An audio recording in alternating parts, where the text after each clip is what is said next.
Breaking news तव्हां share कंदा रहूं। वारे खां वारे भरिसां मुबैना कार इल्ज़ाम हेठि मुड़ुस गोलियूं हणी ज़ाल खे क़त्ल करे छॾियो। ॻोठ गुल बुरड़ो में जवाबदार ज़ेब चांडियो पंहिंजी घरवारी ज़मीरा चांडियो खे गोलियूं हणी क़त्ल करे छॾियो। इतला ते पुलिस वाक़े वारे हंधि रवानी थी वई। ख़बर जे हवाले सां अव्हांखे हिकु भेरो ॿीहर आगाह कंदा हलूं त वारे भरिसां मुबैना कार इल्ज़ाम हेठि मुड़ुस गोलियूं हणी ज़ाल खे क़त्ल करे छॾियो। ॻोठ गुल बुरड़ो में जवाबदार ज़ेब चांडियो पंहिंजी घरवारी ज़मीरा चांडियो खे गोलियूं हणी क़त्ल करे छॾियो। इतला ते पुलिस वाक़े वारे हंधि रवानी थी वई।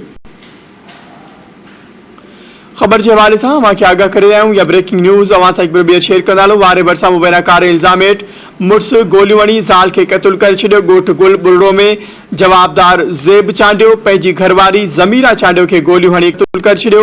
इतला ते पुलिस वाक़े वारे हंधि रवानी थी वई।